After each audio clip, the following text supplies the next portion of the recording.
तो last class में बच्चों हमने सीखा था इंड्यूस करंट की डायरेक्शन देखना।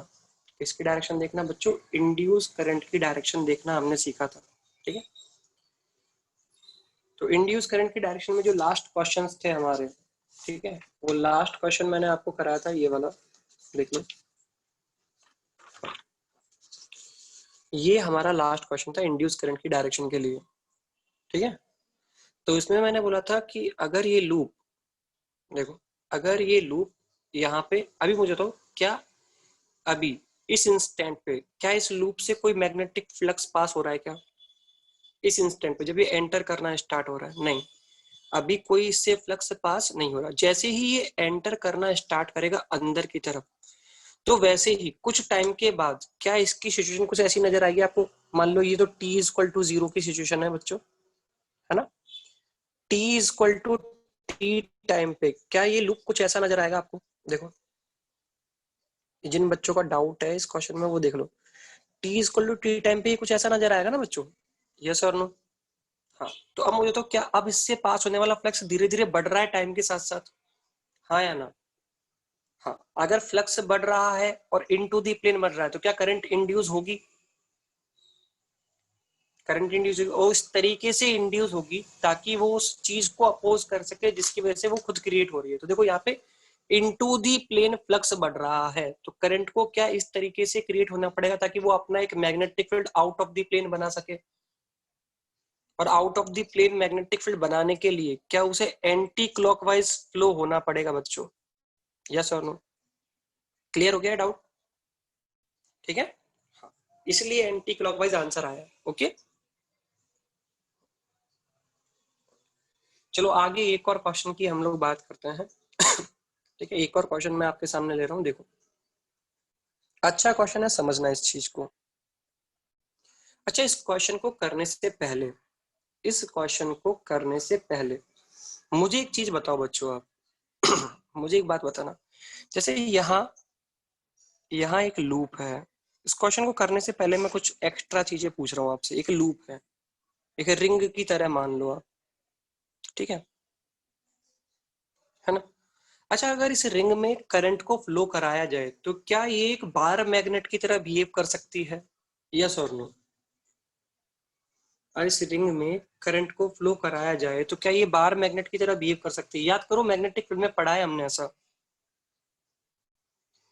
कि अगर इसमें मैं करंट फ्लो कराऊंगा तो ये बार मैग्नेट की तरह बिहेव कर सकती है। अच्छा मुझे बताओ, यहां से एक पर्सन देखे, एक पर्सन यहाँ से दिखेगा P1 और एक पर्सन यहाँ से दिखता है P2, तो क्या इन दोनों को अगर इसमें करंट फ्लो की जाए तो क्या एक पर्सन को क्लॉकवाइज और दूसरे पर्सन को एंटी क्लॉकवाइज करंट फ्लो होती हुई नजर आती है? यस और नो? हाँ, तो सपोज करो कि इस में करंट फ्लो हो रही है ऐसे, और पर्सन वन, जो पर्सन वन है, पर्सन वन को करंट दिखाई दे रही है एंटी क्लॉकवाइज और पर्सन टू को करंट दिखाई दे रही है क्लॉकवाइज। तो मुझे बताओ, ये जो रिंग है ये एक बार मैग्नेट की तरह बिहेव करेगी, बेसिकली ऐसे एक बार मैग्नेट की तरह बिहेव करेगी। तो इस बार मैग्नेट में नॉर्थ पोल और साउथ पोल किधर माने जाएंगे? किधर नॉर्थ पोल होगा और किधर साउथ पोल होगा? सोच के बताओ।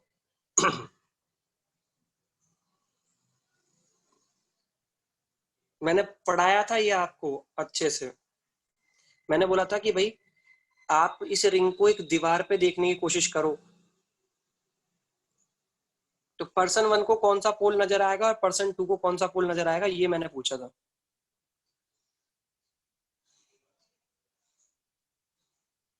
हाँ, तो पर्सन वन को क्या नॉर्थ पोल नजर आने वाला है और पर्सन टू को साउथ पोल नजर आने वाला है? यस और नो? हाँ या ना? पर्सन वन को नॉर्थ पोल नजर आएगा, पर्सन टू को साउथ पोल नजर आएगा। क्या ये बात सबको याद है ऑलरेडी? हाँ या ना में जवाब दो। हाँ, सबको ये बात पता है, चलो ठीक है। तो ये याद होगा ना, तभी नेक्स्ट क्वेश्चन कर पाओगे, अदरवाइज नहीं होगा तुमसे क्वेश्चन नेक्स्ट वाला। ठीक है, अगर ये जानते हो तो ही तुम नेक्स्ट क्वेश्चन कर पाओगे, अदरवाइज तुमसे नेक्स्ट वाला क्वेश्चन होने वाला नहीं है। ध्यान से सुन लेना। देखो, ये मैंने पता है कहाँ पढ़ाया था? ये पढ़ाया था मैंने सोलोनॉइड से जस्ट पहले, एक कुछ बातें बताई थी मैंने आपको ऐसे रिंग के बारे में, जहां मैंने सोलोनॉइड पढ़ाया था उससे जस्ट पहले।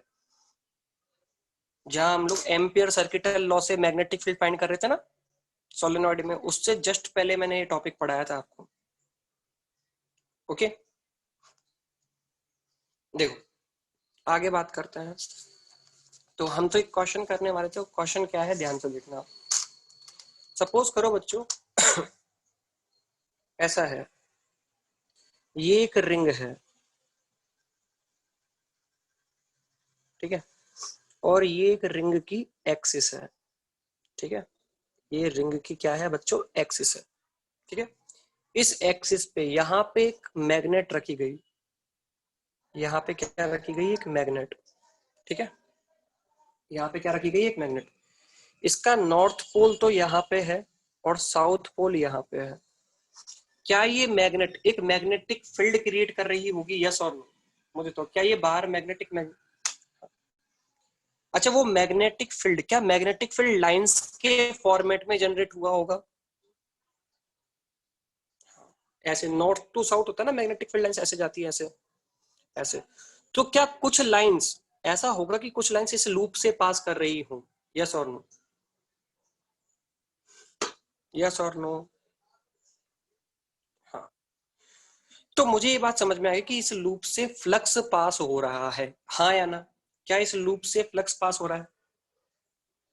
हाँ, इस लूप से कुछ ना कुछ फ्लक्स पास हो रहा है।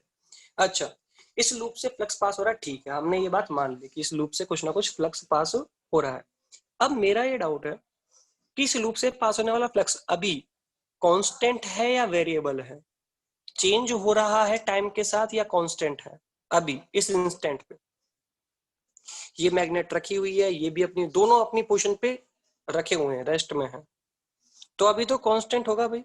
टाइम के साथ लूप से पास होने वाला फ्लक्स अभी कैसा है, कांस्टेंट। तो मैंने क्या किया देखो, इस मैग्नेट को मैंने पास लाना स्टार्ट किया v स्पीड के साथ।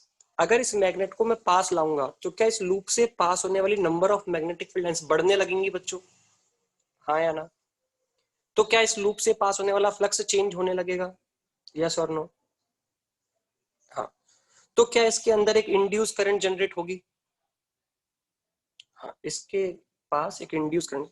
अब उस इंड्यूस करंट की डायरेक्शन तुम्हें ढूंढनी है, और मैं बता देता हूँ देखो किस पर्सन के लिए। यहाँ पे एक पर्सन खड़ा है, पर्सन नंबर 2, और यहाँ पे एक पर्सन खड़ा है, पर्सन नंबर 1। तो direction of induce current for person 1 and person 2 in loop, direction of induce current, direction of induce current, induce current for person 1 and person 2 in loop. चलो, ये तुम्हारा क्वेश्चन है, सॉल्व करो इस question को।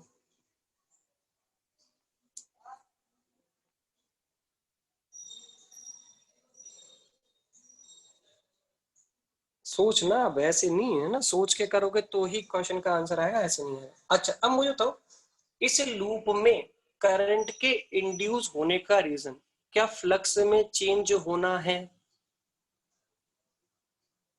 अच्छा, अब ये सोचो कि ये फ्लक्स में चेंज क्यों हो रहा है, रीजन को ढूंढते हैं। ये फ्लक्स में चेंज क्यों हो रहा है?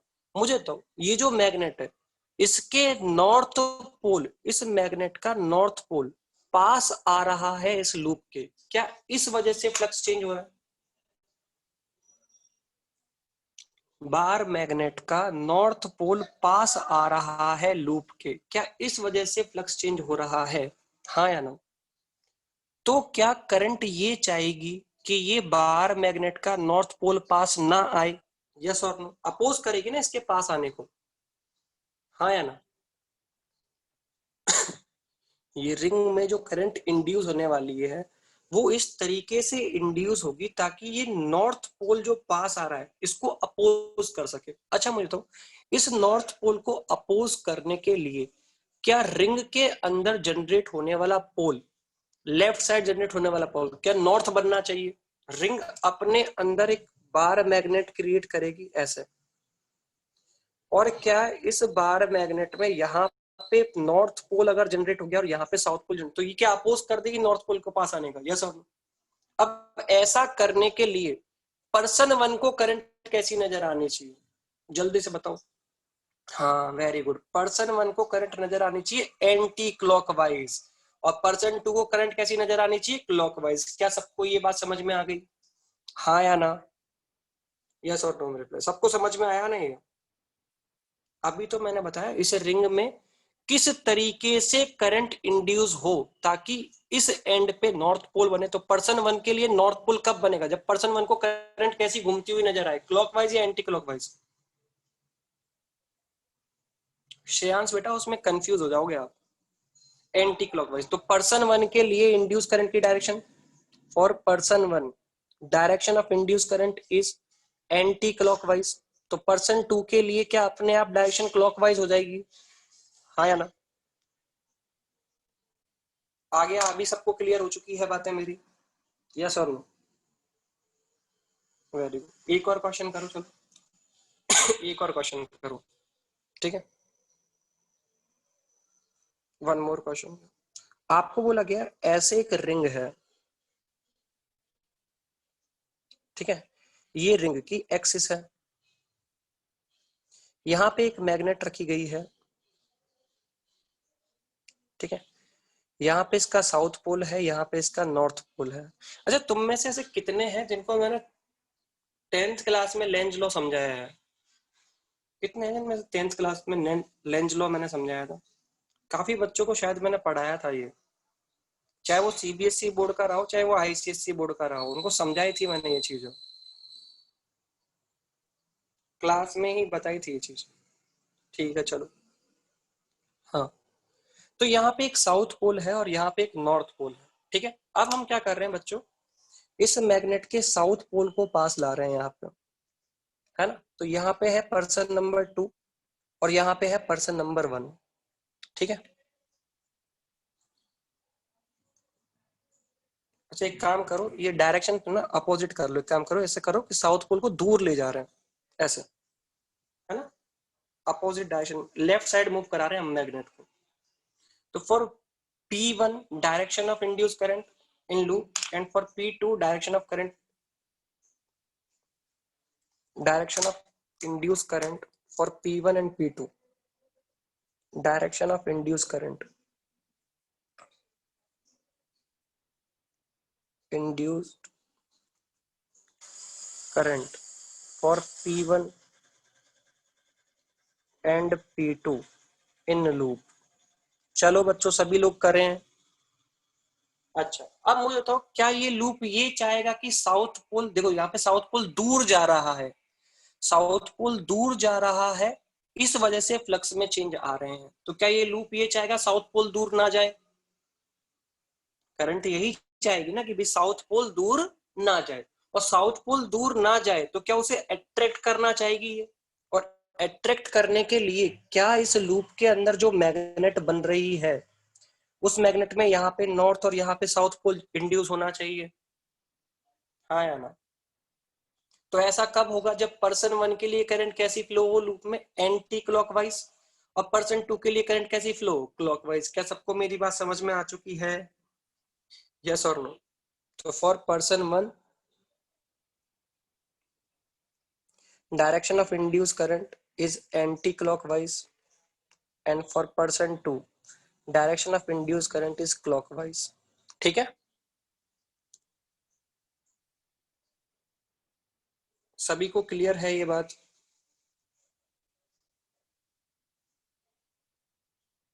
अरे पुराना वाला ही तो क्वेश्चन है, गौर से देखो ना, पुराना वाला ही तो क्वेश्चन है।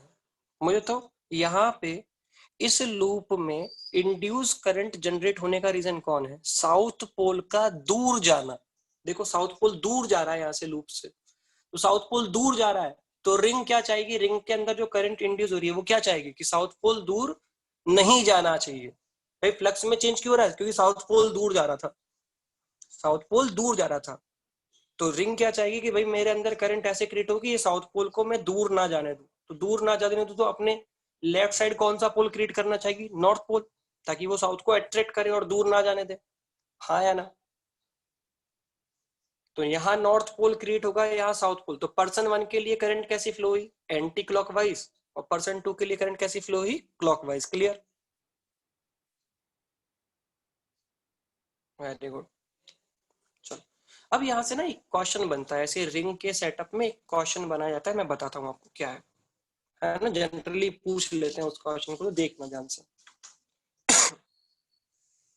समझने की कोशिश करना मेरी बात,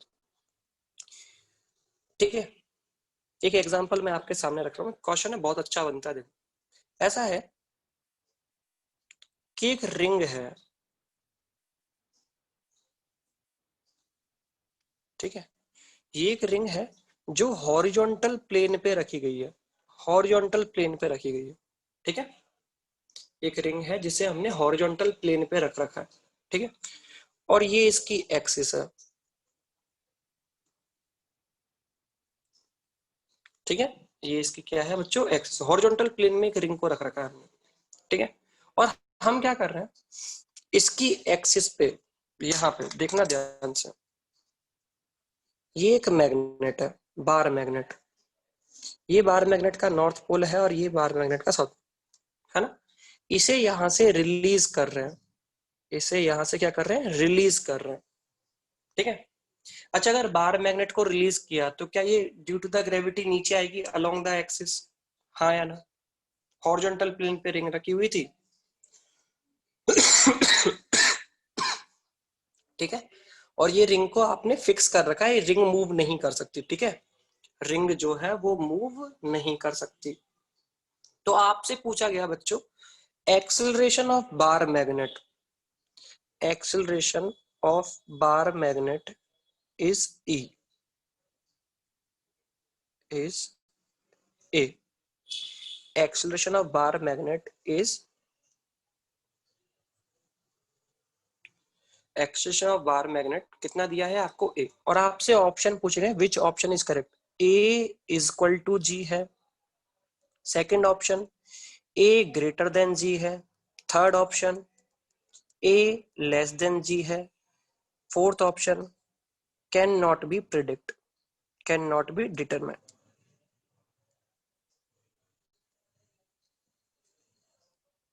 ठीक है। चलो, विच इज करेक्ट ऑप्शन, चलो भाई सोचो, विच ऑप्शन इज करेक्ट, कौन सा ऑप्शन इनमें से करेक्ट होगा।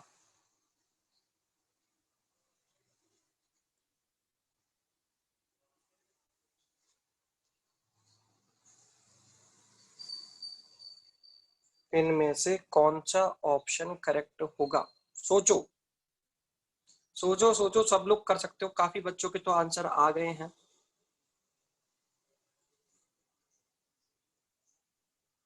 वेरी गुड वेरी गुड, बहुत अच्छे, काफी बच्चों ने सही आंसर दिया है। तो the correct answer is C, third वाला ऑप्शन करेक्ट है।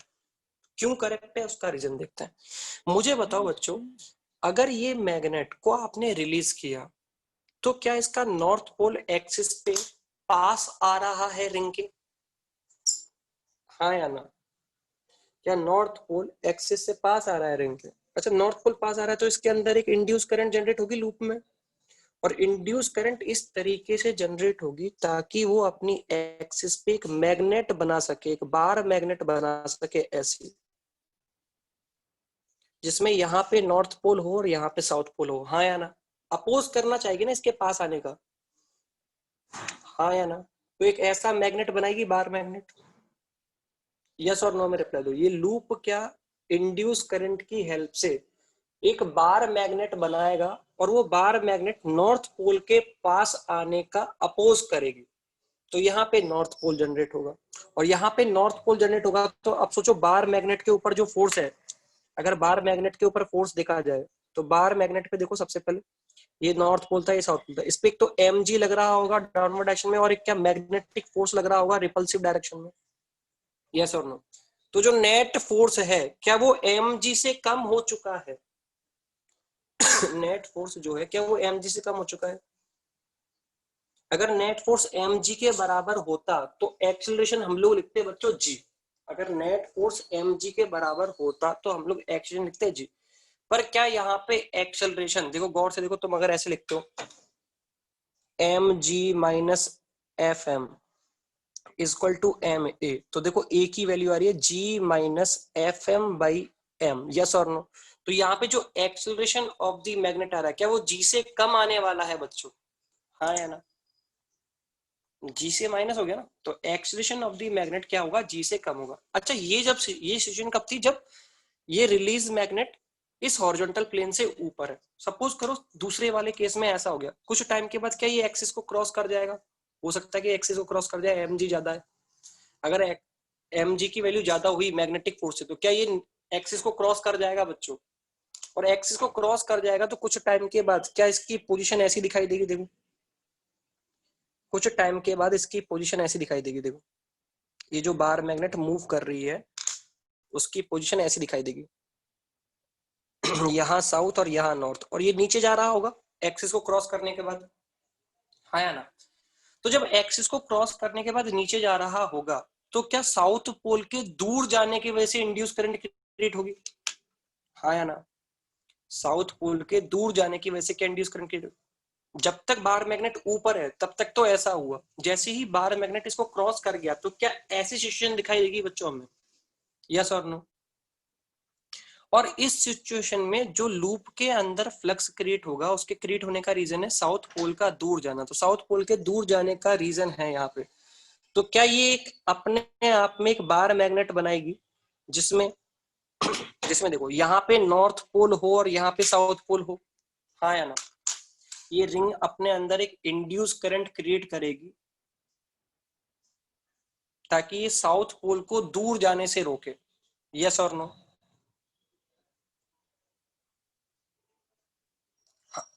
अब साउथ पोल को दूर जाने से रोके, तो इस सिचुएशन में अगर देखा जाए, तो इस सिचुएशन में मैग्नेट के ऊपर लगने वाले फोर्स देखते हैं। तो इस सिचुएशन में अगर मैग्नेट का एफबीडी बनाऊं मैं इस सिचुएशन में अगर मैग्नेट का एफबीडी बनाऊं मैं, तो देखो नॉर्थ पोल यहाँ था, साउथ पोल यहाँ था। क्या इस पे डाउनवर्ड डायरेक्शन में एक एमजी फोर्स लग रहा है? और यहाँ से क्या ये लूप का नॉर्थ पोल इसे अट्रैक्ट करना चाह रहा होगा, तो मैग्नेटिक फोर्स क्या ऊपर ही रहा होगा इस सिचुएशन में भी? यस और नो? तो ये सेकेंड सिचुएशन में भी अगर मैं देखता हूं तो लिखा जाएगा M G minus F M equal to M A. तो यहां से भी ए की वैल्यू क्या G minus F M upon M आने वाली है बच्चों, मैग्नेटिक फोर्स अपॉन एम। तो इस केस में भी जो एक्सेशन होगा क्या वो लेस देन जी आ रहा है? तो हमने दोनों केस देख ली सर। ऊपर है तब तक क्या हुआ, नीचे है अगर नीचे पहुंच जाता है तो भी क्या हो? तो क्या ऑलवेज एक्सेलरेशन जी से कम होगा? ऑलवेज जो एक्सेशन है क्या वो जी से कम होगा? हाँ या ना? हाँ, वेरी गुड। हाँ, बीच में एक इंस्टेंट होगा जब बीच में वो जीरो हो सकती है, एकदम सेंटर पे होगा तब एक इंस्टेंट के लिए, केवल एक इंस्टेंट के लिए एक्सेलरेशन जी के बराबर हो सकता है। अदरवाइज क्या पूरे केस में एक्सेलरेशन जी से कम रहने वाला है? यस और नो में रिप्लाई दो। वेरी गुड, बहुत बढ़िया। सबको समझ में आ गई बात? बहुत अच्छा। तो आपको केवल दो केसेस की स्टडी करनी थी, एक तो आते टाइम और एक बार जाते टाइम, ठीक है?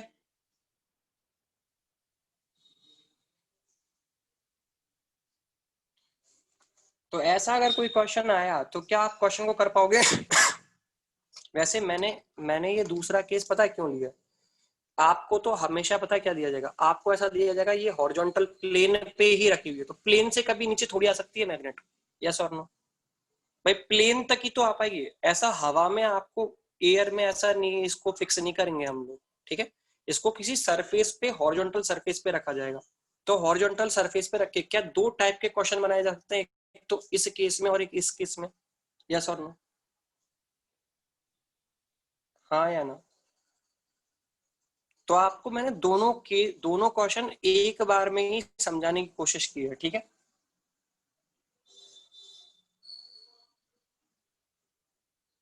Very good. अच्छा, क्या क्वेश्चन में ऐसा भी हो सकता था कि मैग्नेट को फिक्स रख के रिंग को रिलीज कर दिया जाता? मैग्नेट को फिक्स रख के रिंग को रिलीज कर दिया जाता, ऐसा भी तो बना सकते हैं। हाँ या ना? तो कंफ्यूज तो नहीं होगा ना यार उस केस में भी तुम लोग? मैग्नेट को फिक्स रख के रिंग को रिलीज कर दें, क्या उस केस में कोई कंफ्यूज होने वाला है? नहीं। ठीक है, वेरी गुड। चलो, तो अब बात करते हैं। अच्छा, मैं एक क्वेश्चन करा दूं, देख लो यार, एक क्वेश्चन देख लो। चलो, तो तुम बोल रहे हो तो देख लो क्या है। मुझे तो ऐसा क्वेश्चन हो सकता था तुम्हारे सामने, एक बार मैग्नेट को रख दिया गया है ऐसे हॉरिजॉन्टल, ठीक है, वर्टिकल रखा है इस बार मैग्नेट को, ऐसे नॉर्थ पोल है और ये साउथ पोल है, ये ऐसे ग्राउंड है, ठीक है, ये ऐसे ग्राउंड है।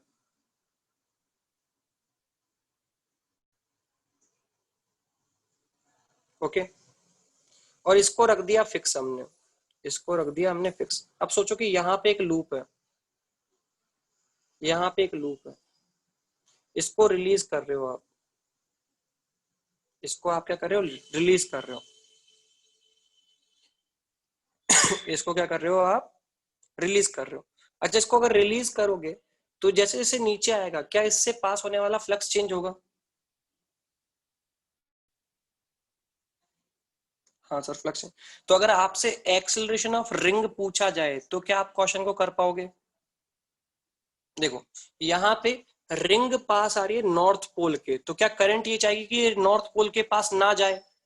और नॉर्थ पोल के पास ना जाए तो ये अपना एक मैग्नेट ऐसे बनाएगी, देखो, ये यहाँ पे नॉर्थ और यहाँ पे साउथ, यस और नो? तो उस केस में क्या रिंग के ऊपर दो फोर्स लग रहे होंगे, एक तो एम जी डाउनवर्ड और एक मैग्नेटिक फोर्स अपवर्ड। तो क्या इस केस में भी एक्सेशन लेस देन जी आने वाला है बच्चों? सबको समझ में आ रही है बात? बेसिकली है ना, मैं ये बोल रहा हूँ हर केस में ही आपका आंसर लेस देन जी ही आएगा, टेंशन मत लो, ठीक है।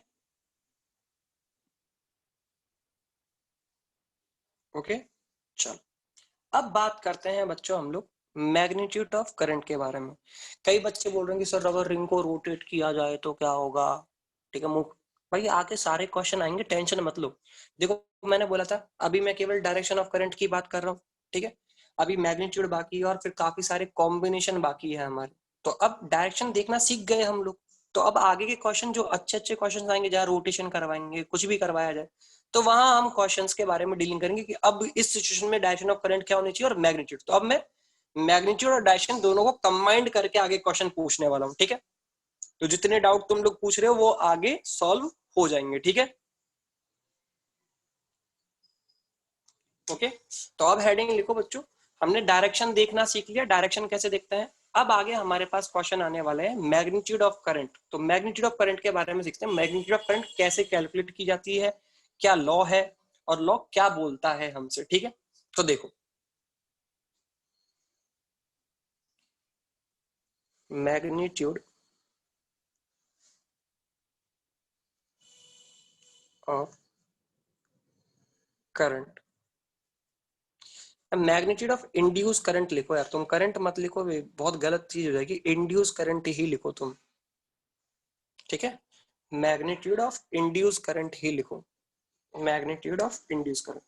तो मैग्नीट्यूड ऑफ इंड्यूस करंट को समझने के लिए,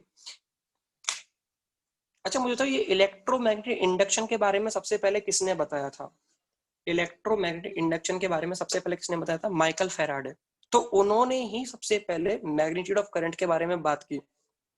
बेसिकली उन्होंने है ना डायरेक्शन ऑफ करंट के लिए भी बात की थी, पर जब मैं आपको फेराडेज लॉ पढ़ाऊंगा तो उसमें डायरेक्शन ऑफ करंट आ जाएगी अपने आप, पर फेराडे के लॉ से डायरेक्शन ऑफ करंट को सोच पाना थोड़ा सा टफ था हमारे लिए, तो इसलिए लेंज लॉ हम लोग पढ़ते हैं। लेंज नाम के साइंटिस्ट ने फेराडे के लॉ को स्टडी करने के बाद डायरेक्शन ऑफ करंट के लिए अपना एक नया लॉ दे दिया कि भाई तुम्हें अगर फेराडेज लॉ से अगर डिफिकल्टी लग रही है डायरेक्शन ऑफ करंट को प्रिडिक्ट करने की, तो आप मेरे एक लॉ के हिसाब से भी डायरेक्शन ऑफ करंट प्रिडिक्ट कर सकते हो। क्लियर?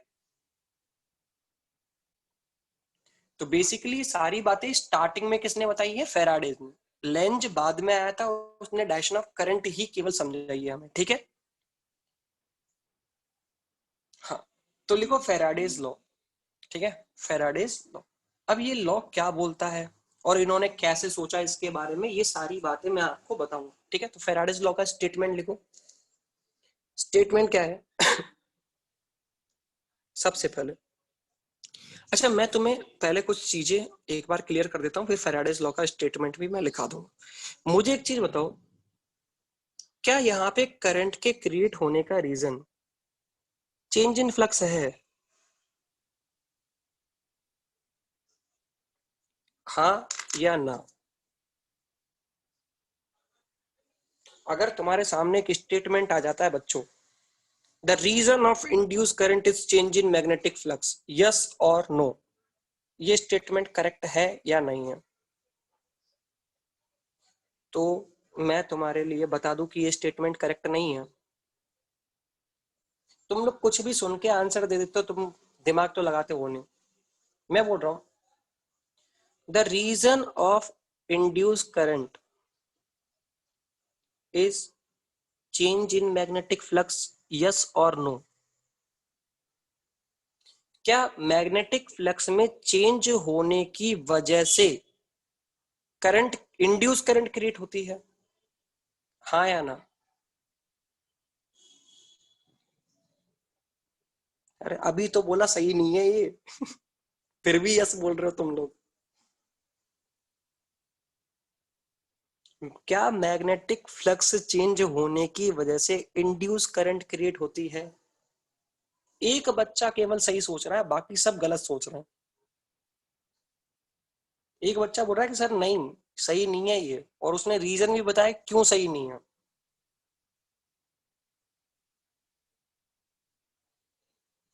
तो मेरी बात सुनो, देखो, मैग्नेटिक फ्लक्स में चेंज होने की वजह से इंड्यूस करंट क्रिएट होगी, ये बात सही नहीं है। सही बात क्या है? अगर किसी लूप से पास होने वाले मैग्नेटिक फ्लक्स में चेंज होगा तो उस लूप में इंड्यूस करंट क्रिएट होगी। क्या मेरी बात समझ में आई? लूप तो होना चाहिए, करंट लूप में क्रिएट होती है भैया, करंट तो लूप में क्रिएट होती है। तुम तो ऐसा बोल दोगे यार, ये कोई बात हुई क्या यार, मतलब तुम तो कुछ भी बोल रहे हो ऐसा। तुम मेरे को बताओ, यहाँ एक मैग्नेटिक फील्ड है,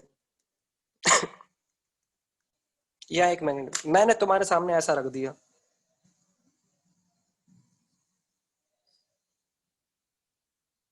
बहुत छोटा सा गैप, बहुत छोटा सा गैप, आर रेडियस का एक लूप बनाया पर बीच में गैप रख दिया, कंप्लीट नहीं किया इस लूप को, बहुत माइनर सा गैप है। और मैं बोल रहा हूँ कि यहाँ पे जो बी है ना, ये वेरी कर रहा है, वेरिएबल है।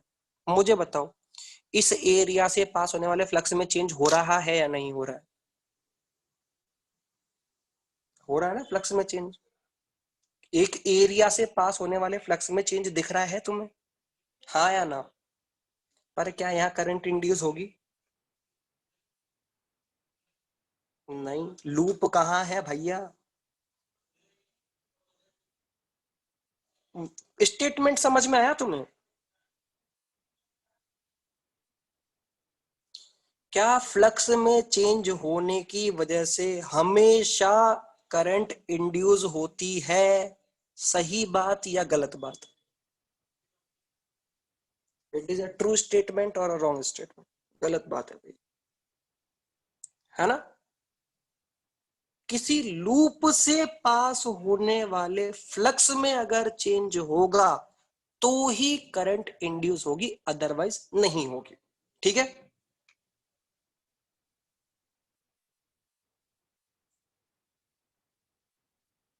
हाँ, अब मुझे बताओ, करंट चाहे कोई सी भी हो, कोई भी करंट हो, क्या बिना बैटरी के क्रिएट हो सकती है? बिना पोटेंशियल डिफरेंस, बिना ईएमएफ के क्रिएट हो सकती है क्या? नहीं, बिना ईएमएफ के क्रिएट नहीं हो सकती, है ना? बिना, अच्छा, तो मतलब क्या रहा होगा? क्या फ्लक्स में चेंज होने की वजह से पहले ईएमएफ क्रिएट हुआ होगा? हाँ या ना? करंट तो बाद की बात है, पहले क्या, देखो, रियलिटी में पता है, रियलिटी में चैप्टर क्या है, मैं तुम्हें रियल रियल चीज से पहले रूबरू करा देता हूँ, उसके बाद मैं चैप्टर तो पढ़ा ही दूंगा तुम्हें। रियलिटी से थोड़ा सा रूबरू करा देता हूँ कि रियलिटी क्या है ना। किसी बच्चे को कोई डाउट ही ना रहे, अरे सर क्या चल रहा है, क्या पढ़ा रहे हो आप, ऐसा कैसे हो गया, ऐसा कोई डाउट ना आए ना, तो मैं तुम्हें पहले एक बार रियलिटी से रूबरू करा दे रहा हूँ कि रियलिटी क्या है। ध्यान सुनो, रियलिटी ये है, देखो, change in flux, change in flux, जब भी कोई फ्लक्स में चेंज होगा तो हमेशा सबसे पहले क्या क्रिएट होता है, इसके बारे में बताता हूं। सबसे पहले क्रिएट होता है इंड्यूस इलेक्ट्रिक फील्ड। ये इलेक्ट्रिक फील्ड नहीं है, इंड्यूस इलेक्ट्रिक फील्ड, इसकी बात करेंगे हम लोग। इंड्यूस इलेक्ट्रिक फील्ड सबसे पहले कौन क्रिएट होता है बच्चों, इंड्यूस इलेक्ट्रिक फील्ड। जब भी कोई फ्लक्स में चेंज होगा तो ऑलवेज एक इंड्यूस इलेक्ट्रिक फील्ड क्रिएट होगा। अच्छा, जिस भी स्पेस में, मेरी बात सुनो, किसी स्पेस में, कोई लूप वूप नहीं बोल रहा मैं, अगर किसी स्पेस में मैग्नेटिक फ्लक्स में चेंज हो रहा है तो फिर उस स्पेस के अंदर एक इंड्यूस इलेक्ट्रिक फील्ड 101% क्रिएट होगी। क्या मेरी बात समझ में आई? ये वो पुरानी वाली इलेक्ट्रिक फील्ड नहीं है जो पढ़ते आ रहे थे, प्रॉपर्टी भी सेम नहीं होगी, कुछ प्रॉपर्टीज अलग है इस इलेक्ट्रिक फील्ड की, ठीक है, कुछ प्रॉपर्टीज अलग है, सारी सेम नहीं है। क्या मेरी बात समझ पा रहे हो?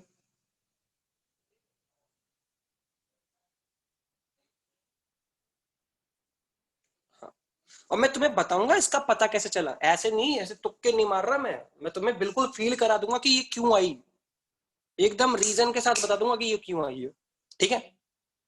कैसे पता चला होगा इसके बारे में ये भी बता दूंगा मैं तुम्हें, ठीक है। तो चेंज इन फ्लक्स की वजह से, अगर किसी, ध्यान सुनो, अगर किसी स्पेस में मैग्नेटिक फील्ड प्रेजेंट है और वो चेंज हो रहा है, तो मतलब क्या मैं ऐसा बोल सकता हूँ उस स्पेस में फ्लक्स चेंज हो रहा होगा, वो स्पेस का कोई तो एरिया है, उस एरिया से पास होने वाला फ्लक्स क्या हो रहा होगा, चेंज हो रहा होगा, क्लियर। तो उस स्पेस में इंड्यूस इलेक्ट्रिक फील्ड क्रिएट होगी। अब अगर इंड्यूस इलेक्ट्रिक फील्ड क्रिएट होगी तो इंड्यूस इलेक्ट्रिक फील्ड की वजह से क्या इंड्यूस ईएमएफ जनरेट होगा, पोटेंशियल डिफरेंस, हाँ या ना। जहां जहां इंड्यूस इलेक्ट्रिक फील्ड आएगी वहां वहां एक इंड्यूस ईएमएफ क्रिएट होगा। क्या क्रिएट होगा, इंड्यूस्ड ईएमएफ क्रिएट होगा। अब अगर ये induce EMF in a loop create हो गया, इन अ लूप, अगर इस इंड्यूस ईएमएफ को एक लूप मिल गया तो फिर करंट क्रिएट होगी इन द लूप। क्या मेरी बात समझ में आ गई?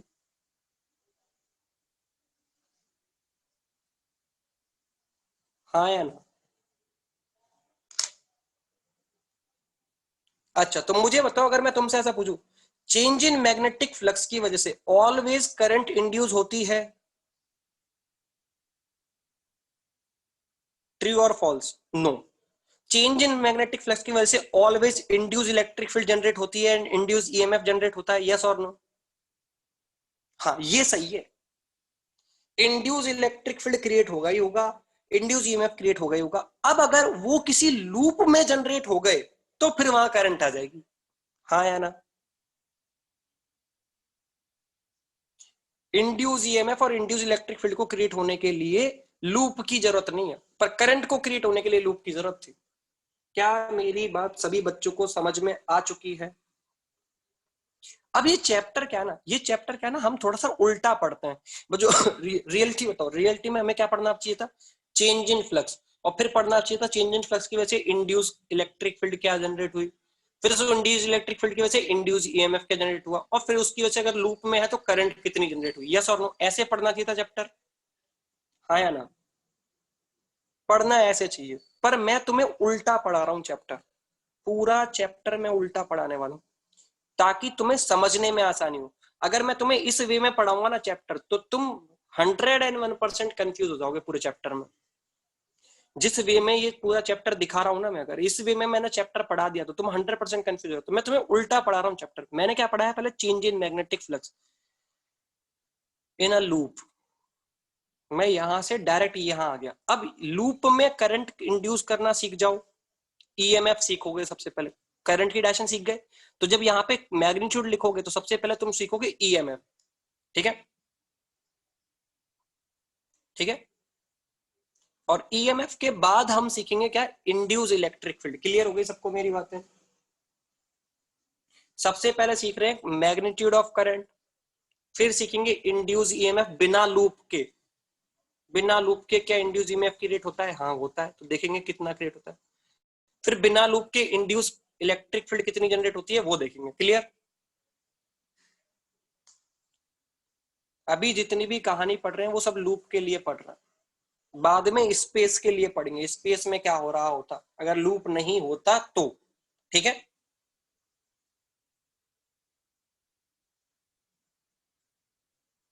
सभी को चैप्टर समझ में आ रहा है क्या क्या कैसे कैसे पढ़ना है? पहले तो पूरी कहानी, इंड्यूस करंट कितनी जनरेट होती है, कहाँ जनरेट होगी, कैसे जनरेट होगी, ये सारी चीजें पढ़ लेंगे। अमाउंट कितना होगा, लूप में ईएमएफ कितना होगा, ये भी पढ़ लेंगे। लूप में सब कुछ पढ़ लेंगे। फिर बात करेंगे नॉर्मल स्पेस में बिना लूप के क्या होता। अगर लूप नहीं होता, नॉर्मली ऑब्जेक्ट्स होते, तो फिर क्या होता। ठीक है, चलो। तो हम लोग बात कर रहे थे magnitude of current, magnitude of induce current. तो इसके लिए फेराडेज लॉ है, और फेराडेज लॉ क्या बोलता है ध्यान सुनो। लिखो, स्टेटमेंट लिखो फेराडेज लॉ का। क्या स्टेटमेंट है? The rate of the rate of induce sorry, the rate of change in magnetic flux, the rate of change in magnetic flux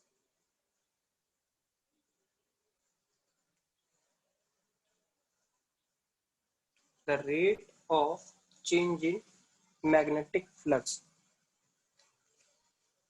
is directly proportional to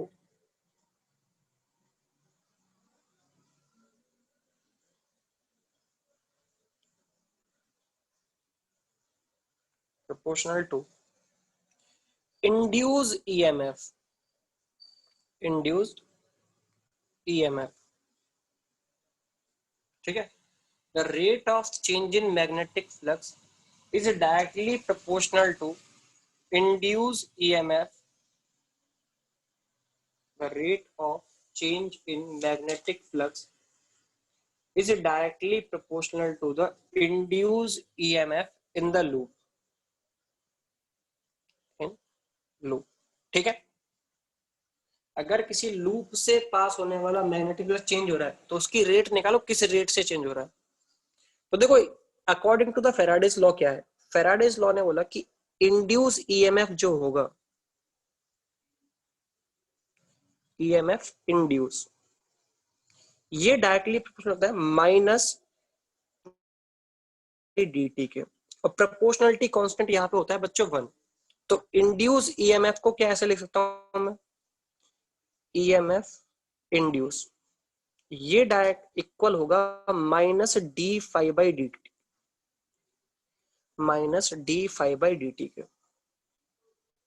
अब ये जो माइनस है ना बच्चों, अच्छा ईएमएफ क्रिएट हुआ मतलब एक बैटरी बनी, यस और नो?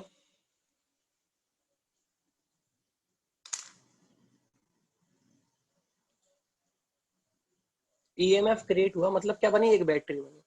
अच्छा, वो जो बैटरी बन रही है लूप के अंदर, क्या वो करंट फ्लो कराना चाहेगी लूप में?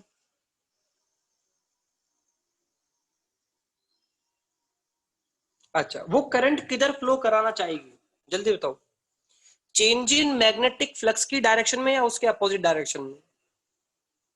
मैग्नेटिक फ्लक्स चेंज हो रहा है, तो चेंज हो रहा है मतलब बढ़ भी सकता है और कम भी हो सकता है।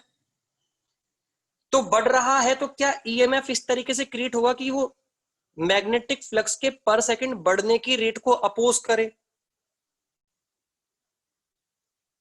तो ये जो माइनस का साइन है, ये rate of change in magnetic flux, क्या मैं ऐसे बोल सकता हूं, देखो ये अगर इंक्रीज हुआ मैग्नेटिक फ्लक्स तो क्या मैं ऐसे बोलूंगा, rate of increase of magnetic flux per second, rate of increase of magnetic flux, yes और नो। तो उसके अपोजिट डायरेक्शन में क्रिएट होगा तो माइनस लगाओगे ना आगे।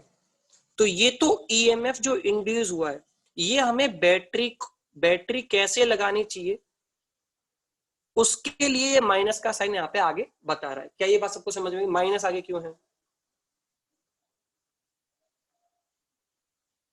पर मुझे बताओ, लूप के अंदर जो करंट क्रिएट होगी, क्या उसकी डायरेक्शन देखना तुम्हें पहले से आ चुका है?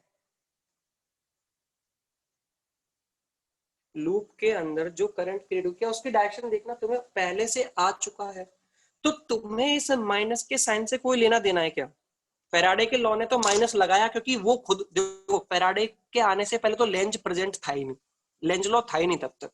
तो फेराडे तो अपने लॉ से ये भी बता रहा है कि देखो इंड्यूस ईएमएफ कितना क्रिएट होगा और किस डायरेक्शन में क्रिएट होगा, मतलब बैटरी बनेगी कितने अमाउंट की और किस तरफ हायर पोटेंशियल रखना है, किस तरफ लोअर पोटेंशियल रखना है, वो ये समझाना चाह रहा है अपने एक ही लॉ से। समझ पा रहे हो मेरी बात को?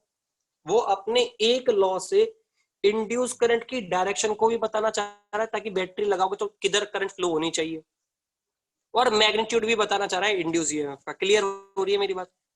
पर मुझे बताओ, तुम्हें यहाँ पे क्या डायरेक्शन देखना पहले से आ चुका है? हाँ। तो तुम्हें इस माइनस के साइन से कोई लेना देना क्या, तुम तो केवल क्या देखोगे, बैटरी का मैग्नीट्यूड बता दो कितना है। ईएमएफ इंड्यूस ईएमएफ का केवल क्या बता दो, सर हमें मैग्नीट्यूड कितना है। क्या मैग्नीट्यूड देखने के लिए हमें D five by D T देखना पड़ेगा ऑलरेडी, यस और नो? तो हम तो केवल D five by D T देखने वाले हैं, ताकि हमें केवल और केवल क्या मिल जाए, मैग्नीट्यूड ऑफ इंड्यूस ईएमएफ मिल जाए। Magnitude of induce EMF, magnitude of induce EMF, है ना? कि कितने वोल्ट की बैटरी लगानी चाहिए, उसको कैसे लगाना है ये हमारी प्रॉब्लम है, उसको कैसे लगाना है ये हमारी प्रॉब्लम है। तुम तो ये बताओ कितने वोल्ट की बैटरी चाहिए, तो वो आपको मिल जाएगी D five by D T से, कोई साइन मत लगाओ, अपने आप मिल जाएगी। ठीक है। अच्छा तो अगर करंट देखनी है, करंट आई, तो क्या आपको लिखना पड़ेगा, induce EMF in the loop upon resistance of the loop, yes और नो? अगर आपको इंड्यूस करंट देखनी है तो क्या आपको EMF induce in the loop और रेजिस्टेंस इन द लूप देखना पड़ेगा, इन लूप। ठीक है, यस और नो? तो एक क्वेश्चन से मैं आपको समझाता हूं ताकि आपको समझ में आए कि सर हम माइनस पे क्यों डील नहीं कर रहे। तो देखो बच्चों एक क्वेश्चन से समझने की कोशिश करो इस चीज को। एक एग्जांपल मैं आपके सामने, सपोज करो यहाँ पे आपको मैग्नेटिक फील्ड दिया गया है B is equal to B naught T square, B is equal to B naught T square. क्या ये मैग्नेटिक फील्ड टाइम के ऊपर डिपेंड कर रहा है बच्चों? हाँ। अब यहाँ पे दिया गया है, देखो ये मैग्नेटिक फील्ड ऐसे बना रखा है, इन टू दी प्लेन एक मैग्नेटिक फील्ड है जो टाइम के ऊपर डिपेंड कर रहा है, B is equal to B naught T square, B is equal to B naught T square. इस तरीके से एक मैग्नेटिक फील्ड है, और इस मैग्नेटिक फील्ड में हमने रख दिया एक लूप। अब मुझे बताओ, टाइम के साथ साथ क्या इस लूप से पास होने वाला फ्लक्स चेंज हो रहा है या नहीं हो रहा? टाइम के साथ क्या इस लूप से पास होने वाला फ्लक्स चेंज हो रहा है नहीं हो रहा? देखो मैग्नेटिक फील्ड वेरिएबल है और इक्वेशन दी गई है, तो टाइम बढ़ेगा तो क्या मैग्नेटिक फील्ड बढ़ रहा है, into the plane magnetic field बढ़ रहा है। तो मुझे तो करंट की डायरेक्शन किधर होनी चाहिए लूप में, इंड्यूस करंट की डायरेक्शन किधर होनी चाहिए लूप में, क्लॉकवाइज और anti clockwise? Anti clockwise, anti clockwise. तो मुझे बताओ, क्या इस लूप के अंदर अगर तुम्हें एंटी क्लॉकवाइज करंट फ्लो करानी है, ध्यान से सुनना, अगर तुम्हें anti clockwise induce current flow करानी है, आई इंड्यूस फ्लो करानी है, तो क्या तुम बैटरी को ऐसे लगा दोगे, ये प्लस और ये माइनस? हाँ यार तुम्हारी मर्जी, तुम कहीं भी लगाओ यार, तुम नीचे लगाओ ऊपर लगाओ कहीं भी लगाओ, एक बैटरी लगानी है, और एक बैटरी ऐसे लगाओ ताकि वो करंट की डायरेक्शन को सेट कर ले। करंट की डायरेक्शन देखना आ गया ना, तो करंट ऐसे घूम रही है, तो बैटरी का हायर पोटेंशियल इधर लोअर इधर, ऐसे देखो पॉजिटिव टर्मिनल से नेगेटिव टर्मिनल जा रही हुई करंट लूप में ऐसी तो जाती है, हाँ या ना? तो बस अब तुम्हें तुम्हें क्या मिल जाए, इसका मैग्नीट्यूड मिल जाए, तुमने बैटरी तो लगा दी, कहाँ हायर कहाँ लोअर ये तो तुमने देख लिया। यस और नो?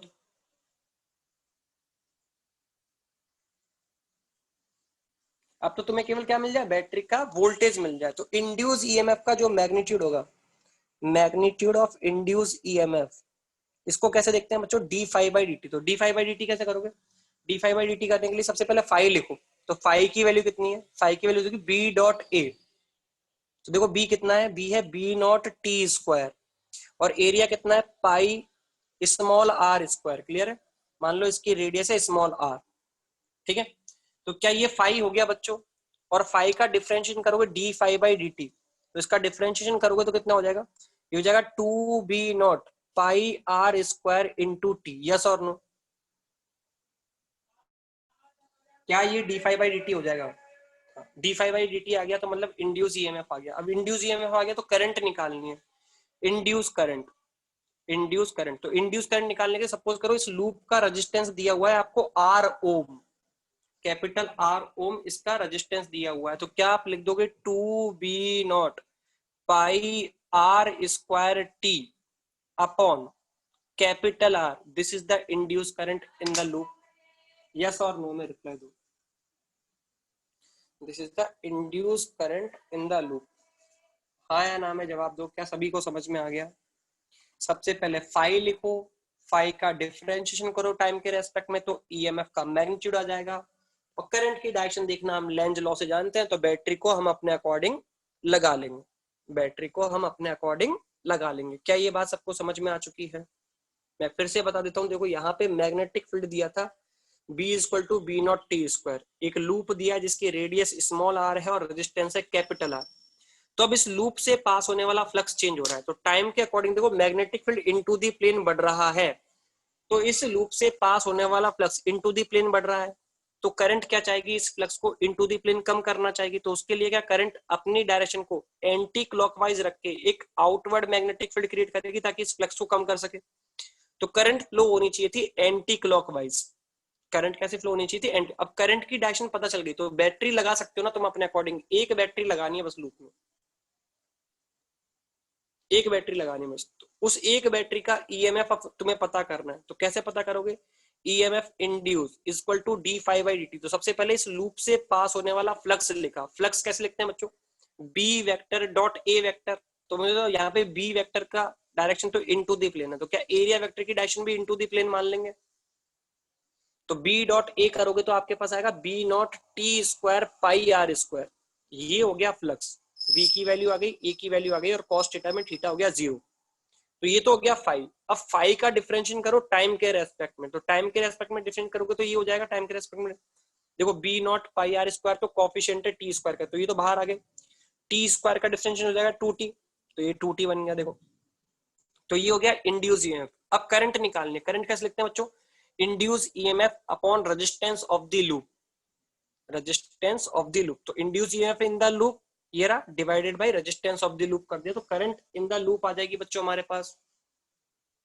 यस और नो? वेरी गुड, बहुत अच्छे, बहुत। ठीक है, तो इससे आगे नेक्स्ट क्लास में, अच्छा फिर ये कैसे सोचा इन्होंने, फेराडे ने ये कैसे सोचा कि induce EMF D five by D T होता है। ठीक है, इसके बारे में मैं आपको नेक्स्ट क्लास में बताऊंगा, और फिर यहाँ से आगे हम करंट के क्वेश्चंस करेंगे। ठीक है, कितनी करंट फ्लो हो रही है, किधर फ्लो हो रही है, ये सारी बातें हम लोग नेक्स्ट क्लास में करेंगे। ओके बच्चों, थैंक यू।